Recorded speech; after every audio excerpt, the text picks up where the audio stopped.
नमस्कार यूट्यूब के मेरे सारे दर्शकों का एक बार फिर से स्वागत है मेरे इस चैनल स्मिता शर्मा जर्नलिस्ट में हमारे साथ जुड़ने के लिए। हर रोज की तरह हम आज भी एक बड़े मुद्दे की बात करेंगे जो सामरिक दृष्टि से जरूरी हो, जो रणनीतिक दृष्टि से जरूरी हो। लेकिन आज हम बातचीत करेंगे एक खास शख्स के साथ, क्योंकि हम बातचीत करेंगे अमेरिका में जारी इस वक्त के अंदरूनी सियासी घमासान की। वहां इस साल नवंबर में राष्ट्रपति चुनाव होने जा रहे हैं और उसके पहले डोनाल्ड ट्रंप की तरफ से, वैसे तो वो हमेशा ही बहुत ज्यादा कंट्रोवर्सीज और विवादों में हमेशा फंसे रहते हैं, लेकिन एक के बाद एक जो इमिग्रेशन पॉलिसीज को लेकर अनाउंसमेंट्स हो रही हैं, इस वक्त उनको जो ऑपोजिशन मिल रहा है जो बाइडेन की तरफ से, जो डेमोक्रेटिक पार्टी के उम्मीदवार हैं, इन सब चीजों को कैसे देखें, भारत अमेरिकी संबंधों को खास करके कैसे वक्त में जब चीन की आक्रामकता एलएसी पर नजर आ रही है और वहां तनाव की स्थिति बनी हुई है। तमाम मुद्दों पर बातचीत करने के लिए मेरे साथ हुसैन हक्कानी जुड़े हैं वॉशिंगटन डीसी से। आप अमेरिका में पाकिस्तान के पूर्व राजनयिक रह चुके हैं और इस वक्त हडसन इंस्टीट्यूट के डायरेक्टर हैं for south and central Asian studies. बहुत शुक्रिया हुसैन आपका हमारे साथ जुड़ने के लिए। प्लेजर। और मैं सत्य हिंदी के जो हमारे दर्शक हैं उनका भी स्वागत करना चाहूंगी जो अपने पोर्टल पर इस बातचीत को देख सकते हैं। हुसैन, सबसे पहले तो मैं शुरुआत अगर कर सकूं कि इस वक्त एक महामारी के बीच में, पैंडेमिक की हालत में, दुनिया के सबसे ताकतवर मुल्क के सबसे अहम चुनाव होने जा रहे हैं कुछ ही महीनों में। किस तरह का असर नजर आ रहा है आपको चुनावी कैंपेन प्रोसेस में इस महामारी का? देखिए, एक बात यही है कि जो डोनाल्ड ट्रंप की खास बात थी वो ये थी कि वो रैली करते थे अपने सपोर्टर्स को, और उनके सपोर्टर एक खास किस्म के लोग हैं। वो लोग हैं कि जो अमेरिका को गोरा रखना चाहते हैं, जो बहुत कंजर्वेटिव हैं, और फिर ये कि वो बहुत सारे अमेरिका में कल्चरल इश्यूज कहलाते हैं, उनके ऊपर वो एक बहुत ही यानी लिबरल सोच से अलग सोच रखने वाले हैं। तो उन लोगों को वो जमा करते थे और वो रैली करते थे और वहाँ वो भाषण देते थे, और उनके लंबे लंबे भाषण कहीं इधर उधर की बातें करते हुए भी, लेकिन वो उनको सबको ये यकीन दिलाते थे कि मैं तुम जैसा हूँ, मैं बहुत बिलियनियर हूँ, लेकिन उसके बावजूद मैं सोचता तुम्हारी तरह हूँ, गरीब लोगों की तरह सोचता हूँ, जिनको डर लगता है काले लोगों से, जिनको डर लगता है बाहर से आने वालों से, जिनको डर लगता है कि अमेरिका ने बहुत ज्यादा जंगें करके अपनी दौलत जो है वो दूसरे देशों को दे दी है। तो वो और ये कि चीन जो है उसको भी और हिंदुस्तान को भी, सबको हमने बहुत ज्यादा कंसेशन दे दिया है और मैं वो कंसेशन खत्म करके अमेरिका फर्स्ट करूंगा। तो वो उनके जो भाषण थे वो बंद हैं। मगर दूसरी बात ये हो रही है कि अब लोग फिर टीवी देख रहे हैं, ऑनलाइन देख रहे हैं, न्यूज़पेपर पढ़ रहे हैं, और वहां से उनके अंदर वो इंफॉर्मेशन आ रही है जिसकी वजह से वो सोच बदल रहे हैं। दूसरी ये हुई है कि जो दूसरी साइड थी उसके बहुत सारे लोग पिछले चुनाव में हिलरी क्लिंटन से खुश नहीं थे। वो लोग अब ये समझ गए हैं कि भाई हम खुश हों या ना हो, हमको डोनाल्ड ट्रंप के खिलाफ वोट देना है। तो इस वजह से अब तक जो पोलिंग आ रही है उसमें बिटवीन 8 to 10%, 8 और 10% के दरमियान यानी डिस्टेंस है जो बाइडन और ट्रंप में, जो बाइडन जीत रहे हैं। अमेरिका का चुनावी सिस्टम ऐसा है कि इसके अंदर स्टेट्स जो हैं उनकी का बड़ा वेट होता है, तो वो कॉलेज, तो डोनाल्ड ट्रंप पिछली बार भी पूरे देश में तो ज्यादा वोट नहीं लिए थे उन्होंने, हिलरी क्लिंटन के वोट ज्यादा थे, लेकिन वो इलेक्ट्रल कॉलेज जीत गए थे। लेकिन इस बार वो इलेक्ट्रल कॉलेज भी जीतते नजर नहीं आ रहे, तो उसकी वजह से वो फिर कोशिश कर रहे हैं कि वही मुद्दे जिनकी वजह से वो पिछली बार जीते थे उन्हीं मुद्दों को दोबारा उठाएं। लेकिन जो बात है वो ये है कि लोग दूसरी टर्म में ये नहीं पूछते कि आप वादे क्या करोगे, वो ये पूछते हैं कि आपने इन 3.5 साल में क्या किया। और इन 3 साल में खासतौर पे कोरोना वायरस को हैंडल करने में डोनाल्ड ट्रंप से बड़ी गलती हुई है, और उसकी वजह से इकोनॉमी भी खराब हुई है, और फिर उनकी जो एक पर्सनैलिटी है उससे भी जो थोड़ा बहुत लोगों का लुभाव था वो अब खत्म होता चला जा रहा है, और वो अपनी जो, जिसको वो अपनी बेस कहते हैं, उसको वो बढ़ा नहीं पाए। तो ऐसे में हुसैन, आपने चूंकि जिक्र किया कि इकोनॉमी का भी देखने को मिल रहा है खस्ता हाल, और वो उनके लिए सबसे बड़ा एक स्लोगन था जब वो राष्ट्रपति चुनाव जीत कर आए थे 2016 में। Make America great again, America first, ये जो तमाम नारे दिए थे, दावे तो वो अभी भी कर रहे हैं। अभी पिछले हफ्ते ही फिगर्स उन्होंने जारी किए कि देखिए हमारे जॉब फिगर्स इतने मजबूत हैं, जॉब फिगर्स में इतनी इंप्रूवमेंट हुई है। तो क्या उन दावों में कुछ सच्चाई नहीं है, उन जॉब नंबर्स में? देखिए, बात ये है कि लोग अपनी हालत जानते हैं। हर एक को पता होता है मेरे ऊपर क्या गुजर रही है। तो जॉब नंबर्स जो हैं उनके अंदर बहुत सारे तो ट्रांजिएंट जॉब्स हैं। मतलब है कि अगर आप उबर ड्राइवर हैं तो आप जॉब तो आपका है, लेकिन क्या वो जॉब है? अगर आपके पास डिग्री है बिजनेस एडमिनिस्ट्रेशन की और आप वो चला रहे हैं, उबर चला रहे हैं, तो वो आपकी जॉब नंबर में तो नजर आ रहा है, लेकिन आपकी अपनी लाइफ में आपको महसूस नहीं हो रहा। तो उस वजह से बहुत सारे लोग मायूस हैं। अच्छा, जो धनवान लोग थे वो डोनाल्ड ट्रंप के बड़ा साथ थे, लेकिन एक बहुत बड़ा फर्क यह आ गया है कि उनकी 3.5 के बाद धनवान लोगों में भी ये सोच हो रही है कि भाई क्या हम सारा वक्त एक युद्ध ही देखना चाहते हैं या हम आराम से भी रहना चाहते हैं? तो डोनाल्ड जो पर्सनैलिटी है वो युद्ध वाली है। वो पता चला कि अगर स्मिता शर्मा ने उनके बारे में कोई नेगेटिव ट्वीट कर दी तो वो उसके जवाब में 15 ट्वीट करेंगे और उनकी मां बहन करने की कोशिश करेंगे। पर्सनैलिटी के खिलाफ बहुत बड़ा रिएक्शन, खासतौर पे अमेरिका के सबर्बन एरिया में, जो शहरों के बाहर वाले इलाके जहां धनवान लोग रहते हैं, वो लोग रहते हैं जो व्हाइट कॉलर हैं, अच्छे पढ़े लिखे लोग हैं, उनमें इस वक्त ट्रंप बहुत बुरी तरह पीछे नजर आ रहे हैं। ये लोग रिचर्ड निक्सन से 1968 से हमेशा रिपब्लिकन पार्टी को वोट देते आए हैं, और जो जितने चुनाव हुए हैं उनमें हर एक में सबर्बन एरिया में हमेशा रिपब्लिकन आगे थे। डोनाल्ड ट्रंप रिपब्लिकन जो थे सबर्बन वोट वो उनको मिल गए थे। इस वक्त जो भी ओपिनियन पोलिंग हो रही है उसमें ऐसा लग रहा है कि सबब में रहने वाले अमेरिकनों ने डोनाल्ड ट्रंप का साथ छोड़ दिया है। वो समझते हैं कि डोनाल्ड ट्रंप देश को सिर्फ बांटते हैं, लोगों में सिर्फ नफरत बढ़ाते हैं, और वो ये कि वो एक आराम से रहने देने का कोई चांस लोगों को नहीं देते। तो शायद व्हाइट कॉलर बेस वो लोग के जो समझते हैं अमेरिका में गोरों ही को अपर हैंड होना चाहिए, जो ये समझते हैं कि ये बाहर से इमिग्रेशन बंद होनी चाहिए, इसकी वजह से ये भूरे लोग हमारा जॉब ले रहे हैं, इस कस्म के लोग वो तो अभी भी उनके साथ हैं।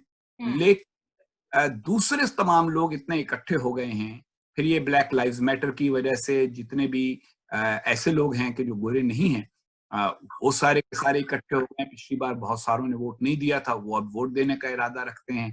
तो उसकी ट्रंप पर प्रेशर बहुत है। और आखिरी बात यह है कि पिछली बार मीडिया उनको एक नॉवेल्टी कैरेक्टर समझता था, एक एंटरटेनर समझता था, और आपको पता ही है कि आजकल के जमाने में मीडिया जो है वो न्यूज नहीं रहा, एंटरटेनमेंट हो गया है। जो चीख के बात, वो चिल्ला के बात करे वो अच्छा लगता है, या इंटरेस्टिंग लगता है। तो वो जो उनकी नॉवेल्टी थी वो खत्म हो गई।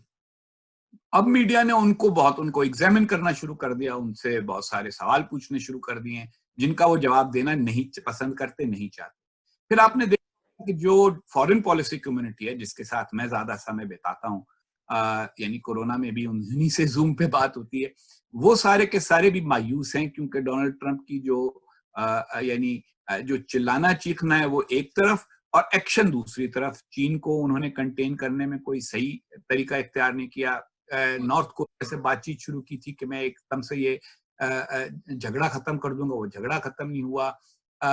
यूरोप के सारे देशों से उन्होंने पंगा ले लिया ये कह के, यानी पंजाबी की टर्म मैंने यूज कर ली पंगा, लेकिन वो उन्होंने पंगा ले लिया ये कह के कि जी तुम अपने सिक्योरिटी के ऊपर उतने पैसे नहीं खर्च करते जितने तुम हमसे खर्च करा देते हो, मैं वहां से अपनी मिलिट्री वापस ले लूंगा, वगैरह वगैरह। तो कोई ऐसा नहीं है, वो गालिब का शेर है कि गर्मी से काम में लेकिन ना इस कदर कि जिससे बात उसने शिकायत जरूर की। तो उनकी अपनी एडमिनिस्ट्रेशन में भी जो लोग रह चुके हैं उन्होंने किताबें निकल के सब भी उनकी एक बड़ी नेगेटिव पिक्चर पेंट करते हैं, उस सबसे उनको नुकसान हो रहा है। इन तमाम मुद्दों पर भी वापस लौटेंगे हुसैन, लेकिन आपने जिक्र किया रिचर्ड निक्सन का, और जो देखने को मिल रहा है, जो ब्लैक लाइव्स मैटर का नेशन वाइड प्रोटेस्ट जिसका असर पूरी दुनिया भर में देखने को मिला, आई कांट ब्रीथ हैशटैग हमने देखा सोशल मीडिया पर ट्रेंड करते हुए, जो इक्वालिटी फॉर ब्लैक कम्युनिटी है, रेसेस हैं, उसके लिए अभी भी जो जद्दोजहद जारी है अमेरिका के अंदर, निक्सन का ही लॉ एंड ऑर्डर का कार्ड खेलने की तमाम कोशिशें लगातार कर रहे हैं डोनाल्ड ट्रंप। ये किस हद तक इम्पैक्ट करता हुआ नजर आ रहा है? अभी तक तो कोई इम्पैक्ट नजर नहीं आया क्योंकि अमेरिका बदल चुका है। देखिए, रिचर्ड निक्सन के जमाने में जो ब्लैक पॉपुलेशन थी वो उससे कहीं कम थी जितनी अब है, और जो बाकी हैं कम्युनिटीज वो नहीं आई थी। जो अमेरिका में वाइट पॉपुलेशन की परसेंटेज है वो भी उसके जमाने से घटती चली जा रही है। और आखिरी बात यह है कि वो वाले हालात भी नहीं है। उस जमाने में शहरों में आग लगी हुई थी, अफ्रीकन अमेरिकन जो थे वो बहुत वायलेंट प्रोटेस्ट कर रहे थे। फिर जो वियतनाम के प्रोटेस्ट थे, अभी हुए थोड़े बहुत, इधर उधर लूटिंग हुई, हंगामा हुआ, लेकिन एकदम से वो ठंडा हो गया। तो इसलिए उनको उतना डर नहीं लगता। मैंने अभी स्टेटिस्टिक्स देखी कि क्राइम स्टेटिस्टिक उस समय क्या थी। तो 68 में मसलन न्यूयॉर्क शहर के अंदर बहुत सारे एरियाज थे जिनके अंदर लोग आ जा नहीं सकते थे आसानी से। पिछले कई साल गुजरे हैं, इनके अंदर काफी इंप्रूवमेंट्स आई हैं हर शहर के अंदर।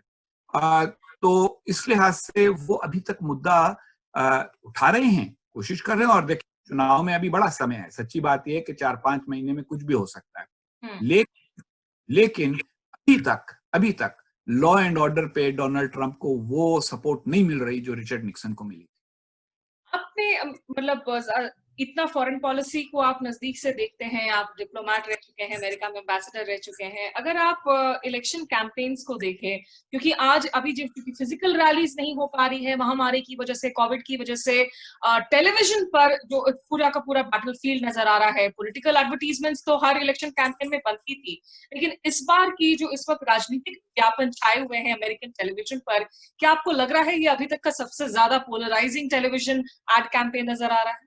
जी जी बिल्कुल। और सिर्फ एड कैंपेन नहीं, हर चीज पोलराइजिंग है। अगर आप ओपिनियन पोल भी देखें तो लोगों से पहले पूछा जाता है आप रिपब्लिकन हैं डेमोक्रेट हैं। तो लोग अगर कहते हैं कि हम रिपब्लिकन हैं तो उनमें से 89% जो हैं वो अभी तक यही कह रहे हैं कि हम डोनाल्ड ट्रंप ही को सपोर्ट करेंगे। जबकि जो अपने आप को डेमोक्रेट कहते हैं उनका कोई 96% ये कहता है कि नहीं जी, हम नहीं देंगे डोनाल्ड ट्रंप को। तो एक तो बाय पार्टी डिवीजन है, फिर एथनिक डिवीजन है। मतलब ये है कि जो लोग गोरे नहीं हैं उनमें डोनाल्ड ट्रंप की सपोर्ट बिल्कुल कहीं दो, किसी कम्युनिटी में 4% है, किसी में 6% है, किसी में 12% है, ज्यादा कहीं पे भी नहीं है।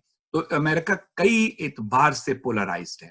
और मेरी सोच ये है, मेरा विचार ये है कि जो मैं देख रहा हूँ और जिन लोगों से मैं मिल रहा हूँ, जिनमें बहुत सारे लोग खुद रिपब्लिकन हैं, प्रेसिडेंट बुश के साथ काम किए हुए लोग हैं, ऐसे भी लोग हैं जिन्होंने Reagan, Bush senior, Bush junior सबकी सरकार में काम किया है।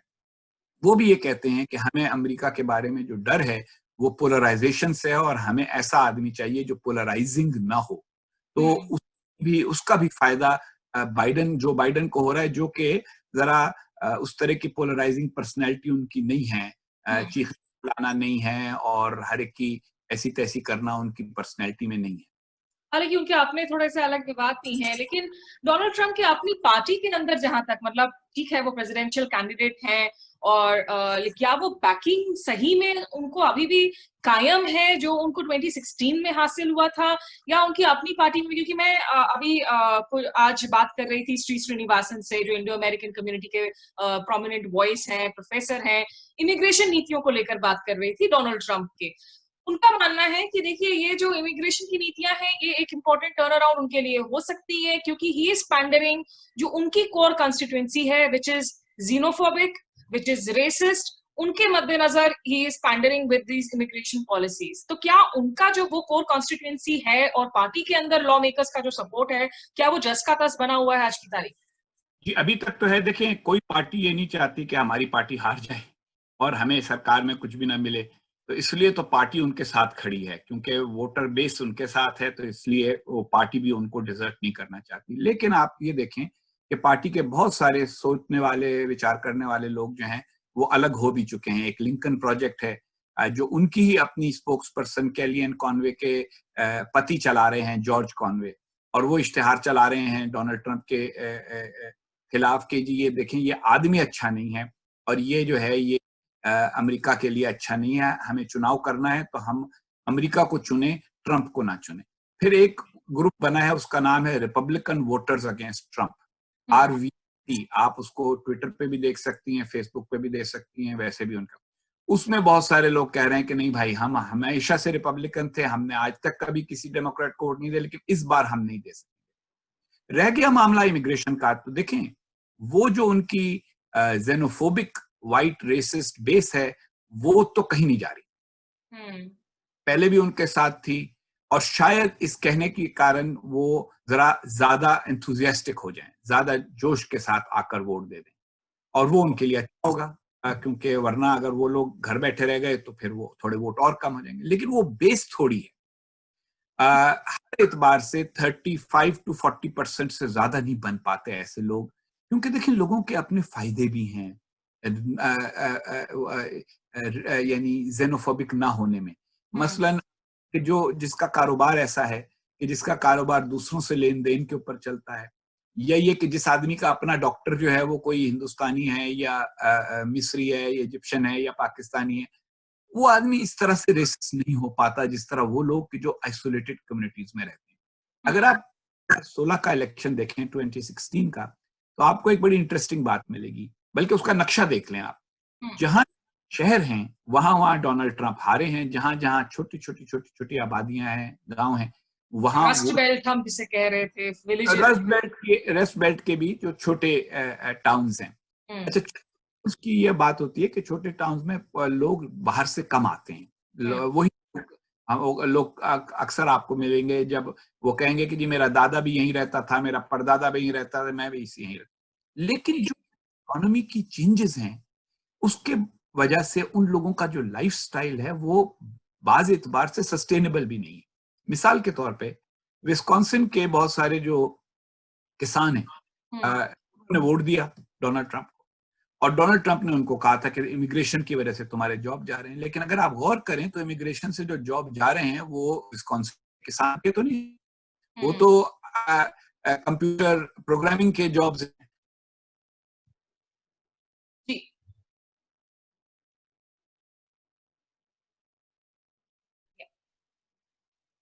तो जोश में नारा लगाना तो बहुत आसान है, और लोग नारे के साथ हो भी जाते हैं, लेकिन फिर बात सोचना भी शुरू करते हैं कि इसकी वजह से हमारे जीवन में तो कोई फर्क नहीं पड़ा, और शहरों में रहने वाले जो हैं वो ज्यादा कंसोलिडेट हो गए हैं ट्रंप के अगेंस्ट। इसके बावजूद मैं कहूंगा कि अभी भी बहुत समय है, 3 4 5 महीने हैं, इन चेंज भी आ सकता है। ये भी हो सकता है कि एक बार फिर वो पॉपुलर वोट हार जाएं, क्योंकि बड़े बड़े के वोट उनके अगेंस्ट चले जाएं, और छोटी छोटी स्टेट्स के वोट उनके साथ होने के कारण वो इलेक्टोरल कॉलेज जीत जाएं। जैसा अंग्रेजी में कहते भी हैं, there's many a slip between the cup and the lake, और पॉलिटिक्स में तो खैर एक एक दिन अपने आप में बहुत लंबा होता है। लेकिन हुसैन, अगर मैं बात करूं जो इंडिया को लेकर इस वक्त मसले चल रहे हैं और अमेरिका और चीन के बीच में ये जो एक हेजेमोनिक वॉर चल रहा है, इस दौरान इंडिया के साथ चीन का जो पूरा का पूरा आक्रामक रवैया है, LAC में जहां पर इंडियन जवानों की भी जान गई है, ये इस वक्त डोनाल्ड ट्रंप एडमिनिस्ट्रेशन में प्ले आउट कैसे कर रहा है, जब आपकी फॉरेन पॉलिसी कॉरिडोर्स में बातचीत हो रही है कि अगर कल की एक कॉन्फ्लिक्ट सिनेरियो होती है, उसमें आप कोऑपरेशन की बात करते हैं, आप इंडो पैसिफिक की हर कॉन्वर्सेशन में आप जिक्र करते हैं फ्री इंडो पैसिफिक का बात, लेकिन क्या ये अमेरिका उस पोजीशन में है आज की तारीख में कि सही में अगर कोई एस्केलेशन हो, कोई कॉन्फ्लिक्ट हो तो एक साइड लें? उसकी वर्ल्ड व्यू इस वक्त क्या है, खास करके इस रीजन पर? देखिए, मैं तो उन लोगों में से हूं जो ये समझते हैं कि डोनाल्ड ट्रंप का वर्ल्ड व्यू बड़ा सिंपल वर्ल्ड व्यू है। वो बेसिकली अस एंड देम वाला वर्ल्ड व्यू है, लेकिन उसके अंदर ये है कि अगर अमेरिका बाहर दूसरे देशों में नहीं जाएगा, इन्वॉल्व नहीं होगा, तो फिर अमेरिका को उसका कोई नतीजा भी नहीं भुगतना पड़ेगा। तो इस वजह से वो एक न्यू आइसोलेशनिस्ट राष्ट्रपति हैं। और न्यू आइसोलेशनिज्म का एक साइड ये भी है कि कारोबार व्यापार में तो आप दूसरे देशों के साथ एंगेज करो, लेकिन उनके झगड़ों वगड़ों में ना पड़ो। कंजर्वेटिव मेन स्ट्रीम है अमेरिका का, वो तो चाहता है कि चाइना को कन्फ्रंट किया जाए, और डोनाल्ड ट्रंप भी कभी कभी बात कर देते हैं, लेकिन वो ट्रेड पे कन्फ्रंट करना चाहते हैं, स्ट्रेटेजिकली नहीं।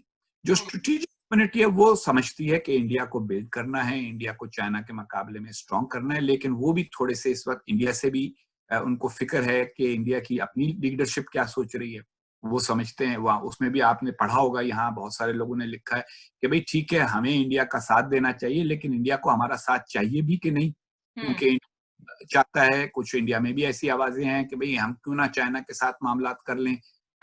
तो इस वजह से ये जो अगले चंद महीने हैं, इसमें मैं इस एलएसी वाले झगड़े के कॉन्टेक्स्ट के अंदर को बहुत ज्यादा मेजर डिसीजंस नहीं देख रहा। लेकिन उसके बाद जो भी एडमिनिस्ट्रेशन आएगी, चाहे डोनाल्ड ट्रंप दोबारा आ जाएं, चाहे जो बाइडेन आए, वो एशिया और इंडो पैसिफिक के बारे कुछ फैसले तो करेंगे, और वो फैसले उनमें इंडिया को अमेरिका के एक पार्टनर के तौर पर ही देखा जाएगा। इसमें को भी कुछ सोचना होगा कि क्या वो जो उसकी एक नॉन अलाइनमेंट की साइकोलॉजी है कि हम किसी के साथ नहीं हैं मगर साथ हैं, वो वाली साइकोलॉजी चल सकेगी अमेरिका के प्रेजेंट मूड में या नहीं। और दूसरी चीज ये होगी कि अमेरिकी हर जगह अपना इकोनॉमिक फायदा भी देखते हैं, तो क्या अमेरिका की कंपनियों को अगर इंडिया में आने की ज्यादा आजादी नहीं मिलेगी तो फिर अमेरिकनों में इंडिया से मोहब्बत का जो जोश है वो कहीं कम ना हो जाए। और आखिरी बात यह है कि ये जो इमिग्रेशन बैन है, इससे जो को नुकसान पहुंचेगा उनमें इंडिया भी शामिल है। तो ये हो सकता है कि स्ट्रेटेजिक इश्यूज पर जो दोस्ती और कोऑपरेशन है वो इमिग्रेशन और इससे रिलेटेड चीजों पर झगड़े की वजह से थोड़ा कम हो जाए। ये सारी बातें हैं जो अगले चंद महीनों में हमें ऑब्जर्व करनी। और इमिग्रेशन का मसला निश्चित रूप से एक सिरदर्द भी बना हुआ है यहाँ पर। नई दिल्ली भले ही खुलेआम जो है ओपनली बहुत कुछ ना बोले, लेकिन अंदर ही अंदर खाने जो बातचीत चल रही है, चिंताएं हैं। मतलब एक तरफ तो आप हाउडी मोडी करते हैं, ह्यूस्टन में नरेंद्र मोदी और डोनाल्ड ट्रंप आम इन हैंड घूमते हैं, क्राउड्स को चीयर करते हैं, गुजरात आते हैं, वो अहमदाबाद में उनका भव्य स्वागत होता है। लेकिन दूसरी ओर जो इमिग्रेशन पॉलिसीज हैं, H1B वीजा सस्पेंड कर देना, L1 वीजा सस्पेंड कर देना, ग्रीन कार्ड के इतने सारे एप्लीकेंट्स हैं, उन्हें नहीं पता कि उनके भविष्य पर क्या तलवार इस वक्त लटक रही है। स्टूडेंट वीजास को लेकर अब ये फैसला कर देना कि भाई अगर आपका कोर्स ऑनलाइन है, यूनिवर्सिटी अगर ऑनलाइन कोर्स दे रहा है फॉल सेमेस्टर में, यानी सितंबर अक्टूबर से जो सेमेस्टर शुरू हो रहा है, तो आप अमेरिका छोड़कर वापस चले जाए। तो निश्चित रूप से जहां तक जो एशियन कम्युनिटीज हैं या इंडो अमेरिकन कम्युनिटीज हैं, उनके लिए बहुत कंफ्यूजन की स्थिति होगी इस वक्त कि कैसे देखें इन तमाम पॉलिसी डायरेक्टिव्स को। जी बिल्कुल, लेकिन ये भी समझ लीजिए कि जो लोग इन चीजों से अफेक्ट होते हैं वो वोटर नहीं हैं। हाँ, तो वो भी है। तो अपने चुनाव की सोच रहे हैं, वो इन बड़ी चीजों का नहीं सोच रहे। वरना H1B है, उस पे तो अमेरिकन जो कंपनियां हैं वो भी चाहती हैं कि H1B हो, क्योंकि जो आते हैं इंडिया से लोग, वो ये होता है कि इंडिया में उनकी एजुकेशन हो चुकी है, ट्रेनिंग वहां हो चुकी है, यहाँ आके थोड़ी और ट्रेनिंग करी और हमारे काम के बन गए। तो ये एक डिफरेंस है जो मैंने अभी थोड़ी देर पहले कहा था कि जो विस्कॉन्सिन का किसान कहता है इमिग्रेशन बंद करो, उसकी जिंदगी में इमिग्रेशन से कोई फर्क नहीं पड़ा, लेकिन वो बस एक नारा है, क्योंकि उसको जेनोफोब कह देते हैं कि भैया देखो ये बुरे लोग आ रहे हैं, तुम्हारी नौकरी ले रहे हैं। लेकिन जब भी किसी से बात की जाए, और मैंने इस पे किया है काम थोड़ा, कि लोगों से बात करके पुश बैक करके कि अच्छा मुझे ये समझाओ कि तुम्हारा जॉब कैसे ले रहा है। या जैसे मैं हिंदी, उर्दू, अंग्रेजी जानने के कारण, फिर ये कि एम्बेसडर यहाँ रहने के कारण, उस एरिया को जरा ज्यादा समझने के कारण यहाँ बैठा हूँ और यहाँ पढ़ा रहा हूँ या लिख रहा हूँ, तो मेरी वजह से तो अमेरिकन जो प्रोसेस है नॉलेज का, उसको फायदा हो रहा है। और मेरा जॉब जो है वो तुम तो ले नहीं सकते, क्योंकि तुमको तो सिर्फ डेयरी फार्मिंग आती है। तो इसलिए तुमको ये क्यों लगता है कि मैंने तुम्हारा जॉब ले लिया। लेकिन वो एक नारा है और वो उन लोगों को इम्प्रेस करता है, लेकिन उसके भी कंस्टिट्यूएंसीज हैं। तो मेरा ये ख्याल है कि अभी तो ये सब होगा चंद महीने, लेकिन इलेक्शन के बाद, चुनाव के बाद, चाहे ट्रंप हो चाहे बाइडेन हो, उन्हें इन सब चीजों के इकोनॉमिक सॉर्ट ऑफ कॉन्टेक्स्ट को देखना होगा। जो बड़ी बड़ी टेक कंपनियां वो कहेंगी भैया ये बहुत सारी कंप्यूटर लैंग्वेजेस जो हैं ये तो हमारे लोगों को आती नहीं है, तो हम कितने लोग यहाँ से अचानक भर्ती कर लेंगे, हमें तो बाहर से लोग चाहिए। तो वो प्रेशर जो है उनकी वजह से फिर इन सारी पॉलिसियों में एडजस्टमेंट होगा। इस वक्त आप यूं समझिए कि डोनाल्ड ट्रंप सिर्फ चुनाव पर नजर रखे हैं और जो कह रहे हैं या कर रहे हैं उसका लॉन्ग टर्म हकीकत से बहुत कम ताल्लुक है। मतलब आप कह रहे हैं कि वहाँ पर भी इस वक़्त जुमलेबाज़ी की शायद हवा ज़्यादा चल रही है, जिसका ख़ैर भारतीयों को भी अच्छी तरह से एहसास है कि राजनीतिक जुमलेबाज़ी क्या चीज़ है और ख़ास करके राष्ट्रवाद का कार्ड कैसे खेला जाता है, पॉलिटिकल रेटोरिक में इंडल्ज करना। लेकिन अभी तक आप जो विदेश नीति में हालाँकि डेमोक्रेट्स और रिपब्लिकन्स की एक कंसिस्टेंसी ज़रूर होती है कांग्रेस में। मेजर आपको डिफरेंसेस क्या नज़र आते हैं हुसैन, जहाँ तक जो फॉरेन पॉलिसी प्लैंक है जो बाइडेन का और डोनाल्ड ट्रम्प का? मेरा ये ख्याल है कि डोनाल्ड ट्रंप का कोई सीरियस फॉरेन पॉलिसी प्लान तो नहीं था। एक किस्म का नेशनलिज्म था, ज़ेनोफोबिक नेशनलिज्म की बातें थी। थोड़ा सा विड्रॉल था। मेरा ख्याल है विड्रॉल तो ओबामा ने भी शुरू कर दिया था कि दुनिया से थोड़ा बाहर निकला जाए, कम से कम मिलिट्री इन्वॉल्वमेंट कम की जाए। वो तब चेंज नहीं होगा। अमेरिका बाहर के देशों में मिलिट्री इन्वॉल्वमेंट कम ही करना चाहता है। इसी तरह से थोड़ी बर्डन शेयरिंग भी चाहता है। ये नहीं हो सकता कि अमेरिका के एयरक्राफ्ट कैरियर और हुँ, अमेरिका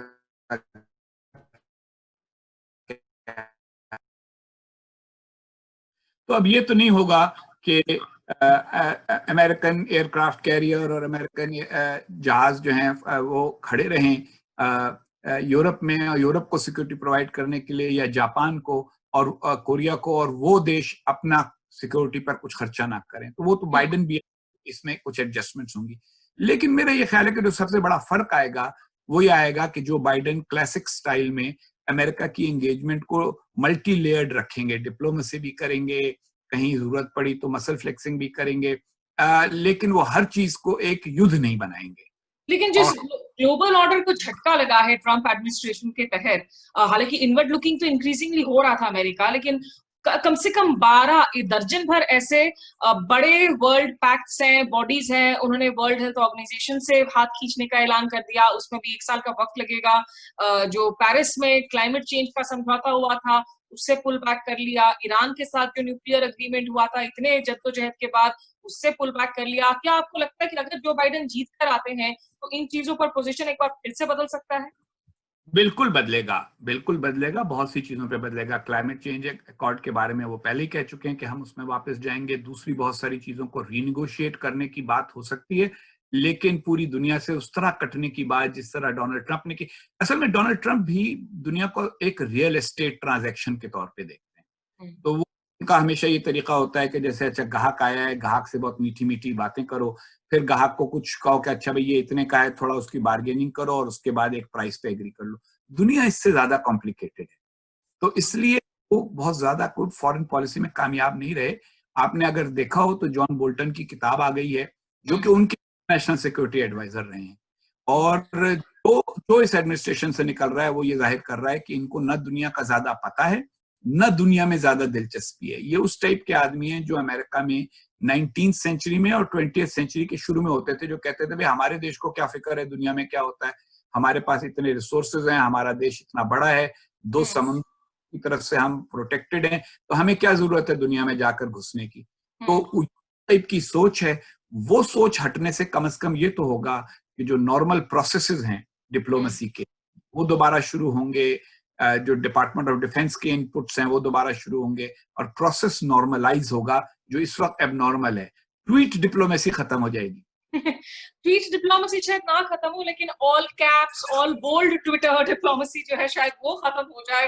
रातों रात मेरा ट्विटर ख्याल पर। है कि मेरा ख्याल है कि कोई प्रेसिडेंट इनके बाद जो आएगा वो ये कभी नहीं करेगा कि किसी देश को धमकी जो है वो ट्विटर पे दे दे। और अपने राष्ट्रीय सुरक्षा सलाहकार को भी ट्विटर पर फायर कर दे तो जाहिर सी जी, बात है। जॉन बोल्टन, हालांकि उनकी बहुत क्रिटिसिज्म भी हो रही है अमेरिकी मीडिया में कि जब इम्पीचमेंट प्रोसेस चल रहा था तब आपने टेस्टिफाई क्यों नहीं किया, ये बातें क्यों नहीं कही जो आज आप किताब में लिखकर किताबों के प्रमोशन राउंड में आप घूम रहे हैं, दौरा कर रहे हैं। आखिरी 2 सवाल आपसे फिर हुसैन ऐसे में मैं जानना चाहूंगी, क्योंकि आने वाले दिनों में आपसे इस कॉन्वर्सेशन को हम जारी रखेंगे, अपडेट्स लेते रहेंगे एनालिसिस की क्या कुछ हो रहा है हलचल। लेकिन इस वक्त आप क्या कहेंगे कि अमेरिका के लिए आज की तारीख में जो कोविड की स्थिति है, क्या वो लोगों के दिलो दिमाग पर अभी इतना हावी है कि इस वक्त इलेक्शंस के बारे में वो नहीं सोच पा रहे हैं, या एक बड़ा तबका ऐसा भी है जो भाई वो तो मास्क पहनने को लेकर भी इतने ज्यादा भड़क रहा है, जाके गुस्सा कर रहा है, लोगों पे चीख चिल्ला रहा है। पॉलिटिकल एटमॉस्फेयर को आप कैसे डिस्क्राइब करेंगे इस वक्त यूएस में? मेरा ये ख्याल है कि कोविड की वजह से ऐसा नहीं है कि लोग पॉलिटिक्स में इंटरेस्ट नहीं ले रहे, ये है कि इंटरेस्ट का जो तरीका है वो चेंज हो गया है। दूसरी बात, जो लोग चिल्लाने वाले हैं, ये असल में देखिए वीडियो के समय और आईफोन वगैरह ये स्मार्टफोन होने के ज़माने में ये तो है कि जो कोई एक इधर-उधर कोई इंसिडेंट हो जाए वो पूरी दुनिया में चला जाता है, वायरल हो जाता है। ऐसा नहीं है कि रोज़ लोग चीख-चिल्ला रहे हैं, लोगों को अपनी जान का खतरा लग रहा है और इस वजह से लोग कोविड से घबरा रहे हैं। और शुरू-शुरू में जो लोगों को गलतफ़हमी थी कि ये कोविड बड़ी चीज़ नहीं है, जैसे-जैसे कि उन दूर-दराज इलाकों में भी फैल गया कोविड, जहाँ पहले नहीं था, अब लोग उसको बड़ा सीरियसली ले रहे हैं। और मेरा ये ख़्याल है कि इस कोविड के पॉलिटिकल कॉन्सिक्वेंसेज़ हैं। लोग जो हैं सोच रहे हैं कि जिसने हमको ये कहा शुरू में कि, "ओ भाई क्यों डरते हो कोविड से, ये तो सिर्फ़ फ्लू है।" उसने हमें मिसलीड किया और हमारे लिए सही पॉलिसी बनाकर शुरू में ही लॉकडाउन करके या कुछ करके हमें बचाया नहीं। तो उसका हो रहा है और मेरा ख़्याल है कि वो भी चुनाव को अफ़ेक्ट करेगा। हज़ारों लोगों की जानें गई हैं। मार्च अप्रैल में जो सीन्स देखने को मिले न्यूयॉर्क वगैरह में वो बहुत भयावह थे।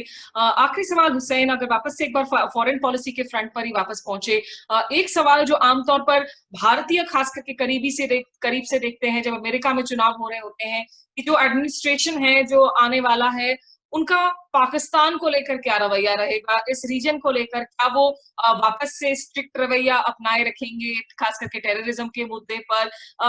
इस वक्त अफगानिस्तान से ट्रूप पुल आउट तो हो ही रहा है, लेकिन ये क्षेत्र अपने आप में जो है, आपको लगता है क्या एक कैंपेन का इम्पोर्टेंट पर्सपेक्टिव है? इसमें डिफरेंस क्या नजर आता है आपको इस वक्त जो बाइडेन और डोनाल्ड ट्रंप में?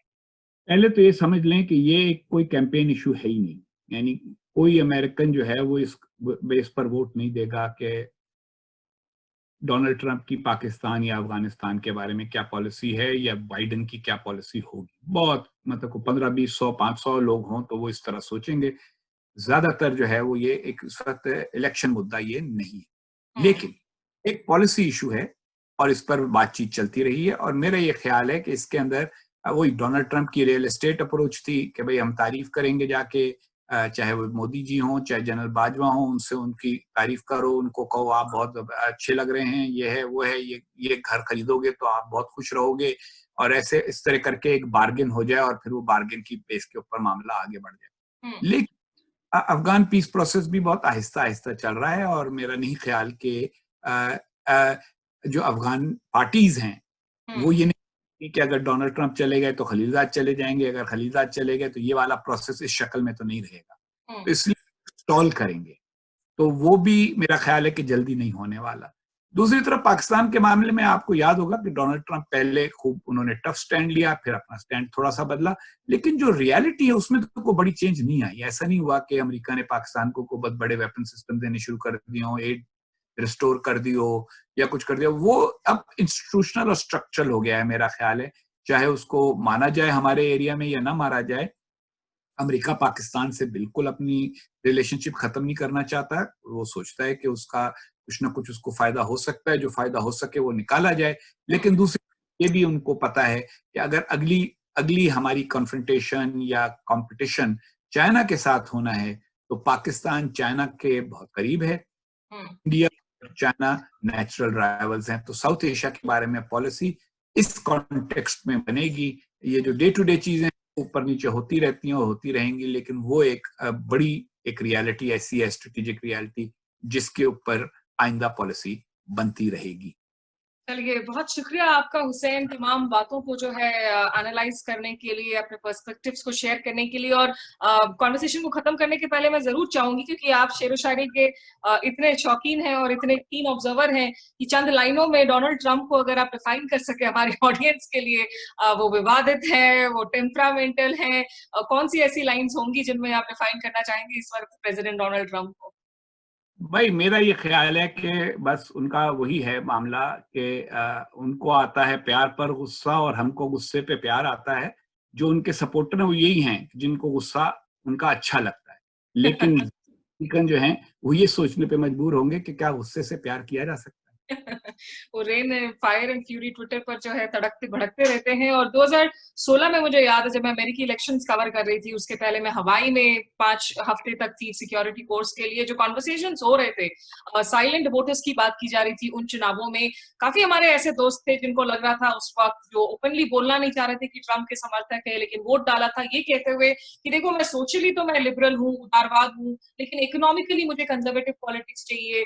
मुझे इकोनॉमिकली अर्थव्यवस्था में कुछ बदलाव चाहिए ताकि अमेरिका वापस से जो है इंडस्ट्रीज और जॉब ग्रोथ देख सके। ऐसे लोगों का रवैया कैसे बदला है अब इन 4 सालों में, मुझे लगता है ये देखने वाली बात होगी इन नवंबर के चुनावों में। मेरा बहुत शुक्रिया आपका हुसैन हक्कानी, हमारे लिए वक्त निकालने के लिए। आगे भी इस चर्चा को हम जारी रखेंगे। बहुत शुक्रिया। और आप सभी का मेरे इस YouTube स्टेशन पर जुड़ने के लिए बहुत शुक्रिया। साथ ही सत्यहिंदी.com के तमाम व्यूअर्स, आप इस चर्चा को सत्य हिंदी के YouTube पेज और Facebook पेज पर भी देख सकते हैं। आज के लिए बस इतना ही। नमस्कार।